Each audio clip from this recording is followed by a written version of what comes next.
இறைவார்த்தை கத்தோலிக்க திருச்சபை கொடுத்த பொழுது கிட்டத்தட்ட 1600 ஆண்டுகள் இந்த உலகத்தில் வேறு சபையே இல்லை, கத்தோலிக்க திருச்சபை தவிர. இந்த உலகம் முழுவதும் 1600 வருஷம் இருந்த ஒரே திருச்சபை எது? எத்தனை வருஷம்? 1600 வருஷம். போதுமா? இப்போ சிம்பிளா கேள்வி கேட்போம், முதல்ல வந்தது ஒரிஜினலா, பின்னாடி வந்தது ஒரிஜினலா? கத்தோலிக்க திருச்சபை குறித்து ஒரு வசனம் இருக்கு இல்லையா?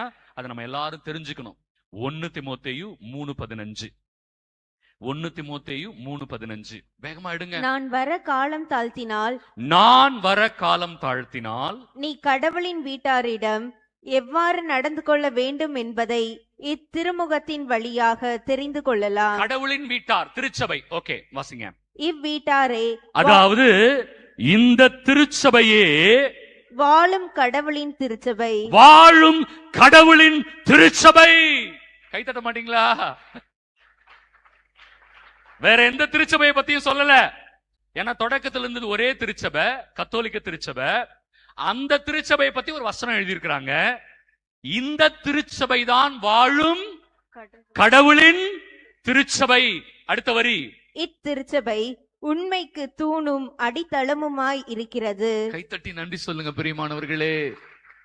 இந்த திருச்சபை தான் உண்மைக்கு தூணும் அடித்தளமுமாய் இருக்கிறது.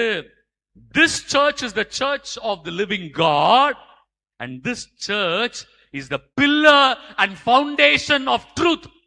உண்மை தெரிந்து கொள்ள வேண்டும் என்று விரும்புகிறவர்கள் கத்தோலிக்க திருச்சபைக்கு வாருங்கள். உண்மை தெரிந்து கொள்ள வேண்டும் என்கிறவங்க எங்க வரணும்? கத்தோலிக்க திருச்சபைக்கு தான் வரணும். நீங்க வேற எந்த திருச்சபைக்கு போனாலும் முழு உண்மை கிடைக்காது. ஏன்னா பைபிள் வசனம் என்ன சொல்லுது? இந்த திருச்சபை தான் வாழும் கடவுளின் திருச்சபை. ஏன்னா இங்க நற்கருணை இருக்கு இல்லையா? இந்த திருச்சபை தான் உண்மைக்கு தூணும் அடித்தளமுமா இருக்கிறது. உண்மையான பரிசுத்தாவி கொடுக்கப்படுகிற இடமும் இந்த திருச்சபை தான். கைகளை தட்டி நன்றி சொல்லுங்க.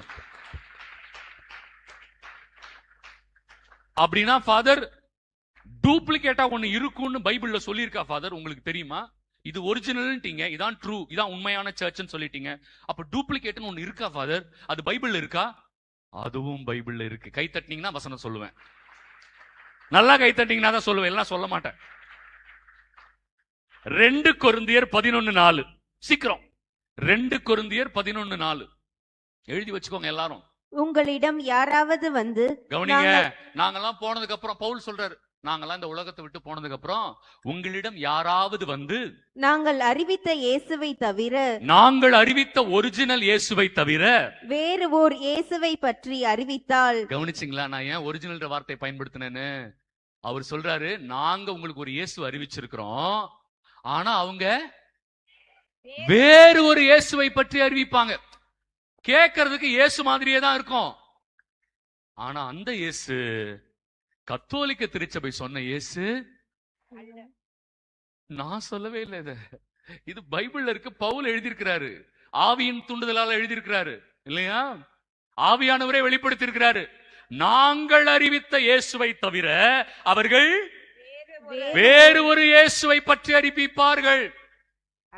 அப்புறம் அடுத்தது, அல்லது நீங்கள் பெற்ற தூய ஆவியை தவிர, நீங்கள் இந்த கத்தோலிக்க திருச்சபையில் பெற்ற தூய ஆவியை தவிர வேறு ஓர் ஆவியை பற்றி பேசினால்.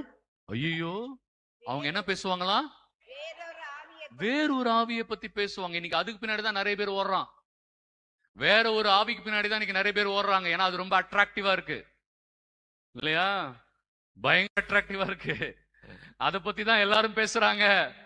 பிரியமானவர்களே, கத்தோலிக்க திருச்சபை ஒரிஜினல் ஹோலி ஸ்பிரிட்டை பத்தி பேசுறோம், ஆனால் அவர்கள் வேறு ஒரு ஆவியை பற்றி பேசுவார்கள். போதுமா? அப்படியே கண்ணெல்லாம் இப்ப திறக்கணும், இதயத்தில் இருக்கிற கண்ணெல்லாம் திறக்கணும். ஐயோ, எல்லாம் ஒண்ணு நினைச்சிட்டனே, எல்லாமே ஒண்ணு நினைச்சிட்டனே. அவங்களும் இயேசுதானே ஃபாதர் பேசுறாங்க, அவங்களும் தூய ஆவியை பத்தி தானே பேசுறாங்க ஃபாதர், என்ன ஃபாதர் நீங்க? அப்படி சில பேர் கேட்பாங்க. பிரியமானவர்களே, அதை நான் தடுக்க முடியாது, பைபிளே தடுத்து வச்சிருக்கு முன்னாடியே இல்லையா?